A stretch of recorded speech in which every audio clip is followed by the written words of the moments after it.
پاش بەسەربردنی تەمەنێک لە خەبات و شۆڕش و تێکۆشان لە پێناو دین و ژینی میلەتەکەی و دوای ململانەیەکی زۆر لەگەڵ نەخۆشی ئێوارەی 24 نیسان حاجی سەعید پێنجوێنی کۆچی دوایی کرد.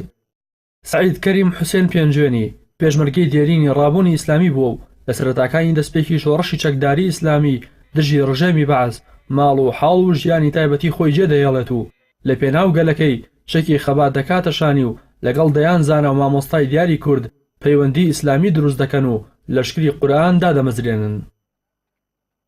بەڕاستی کاک حاجی سەعید یەکی بووە لە پیاوە سنگینەکان و پیاوە دەرکەوتوەکانی ئیسلام.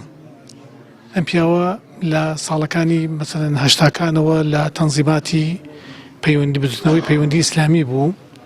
لە دواییە پەرەیاندا بەم بزوتنەوەیە و لەگەڵ تەنزیماتی پەیوەندی ئیسلامی بوون هەتا ساڵی 85. لە ساڵی 85 ئێمە لەگەڵ کاک حاجی سەعید و چەند برایەکی ترە مەسەلەن هاتین لە ڕۆشتین لە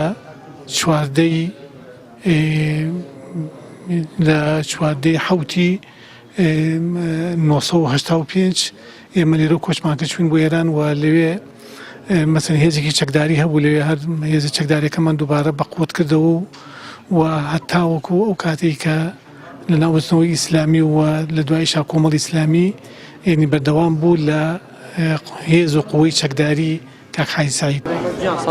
هاوڕێ و هاوسەنگەرانی بە دڵێکی پڕ لە حوزن و چاوی فرمێسکیانەوە باسی ژیانی پرسەروەری حاجی سەعید پێنجوێنی دەکەن کە کێوێک بووە لە خۆڕاگری و ئازایەتی و فیداکاری.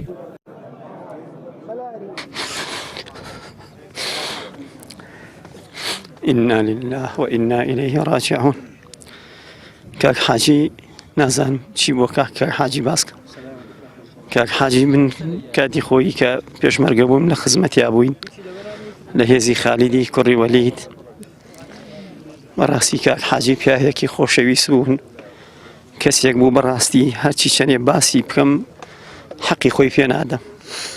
کاک حاجی پیاوێکی ئەوەندە خۆشەویست و ئەوەندە ڕۆحسووک بوو، ئەوەندە لەشسووک بوو بەو جسمەی کە هەی بوو جسمێکی تا حەدێک قورسی هەبوو، بەڵام لە هەڵس و کەوت و ئیش و کار و ئەم لاولا و مەفرەزە و چوونە دەرەوە و بەڕاستی جسمێکی سووک و سۆڵ و ڕۆحێکی سووک و سۆڵ و کەسێکی خۆشەویست بوو، کەسێکی بەهیمەت بوو، کەسێکی بەغیرەت بوو، کەسێکی بە حەقەت چاو نەترس بوو، کەسێک بوو لە هەموو ڕۆکانە بەڕاستی کاک حاجی پیاوێکی زۆر ئازیز و خۆشەویست بوو. بەڕاستی کاک حاجی هەر ئەوەی بەسە کە کاتێک هیجرەتی کردووە لە ڕووی ئیمکاناتەوە هیچ کوڕێکی نەبووە، کەمکوڕی بەس ئەوە بە کە خەبات کات لە پێناوی میلەتەکەیە، بەس ئەوەی بەسە کاک حاجی سەعید خۆی گەورە لێ خۆش بێ ئینشاءڵڵا. ڕۆیش بۆ لای ڕەفیقەکانی بەڕاستی ماوەشێ محەممەد و ماوەشێخ لەتیف و کاک شەید جەمال و ماوە سەرڕازیوانە بەڕاستی چوو بۆ لەوانێ ئینشاءڵڵا ئێمەش بدوایان ناڕۆین. الله ئەکبەر. حاجی سەعید پێنجوێنی لە ساڵی 1946 لەدایک بووە و لە ساڵی 1985 ڕوودەکاتە شاخەکانی هەرێمی کوردستان و یەکێک بووە لە ئەندامی مەفرەزە سەرەتایەکانی پەیوەندی ئیسلامی. دواتریش لە ساڵی 1970 بەشداری دامەزراندنی بزوتنەوەی ئیسلامی دەکات و لە کاتی کیمیایی بارانکردنی هەڵەبجە لە 16 ئازاری 1970 یەکێک دەبێت لەو پێشمەرگانەی کە دەچێتە هەڵەبجە و بەشداری کۆکردنەوەی تەرمی شەیدانی هەڵەبجە دەکات. هەروەها لە ڕاپەڕینە مەزنەکەی بەهاری 1991 گەلی کورد ڕۆڵی بەرچاوی هەبووە.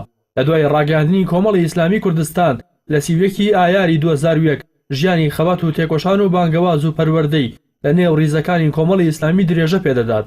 سەرنجام پاش ململانەیەکی سەخت لەگەڵ نەخۆشی لە تەمەنی 73 ساڵی گیانی سپارد.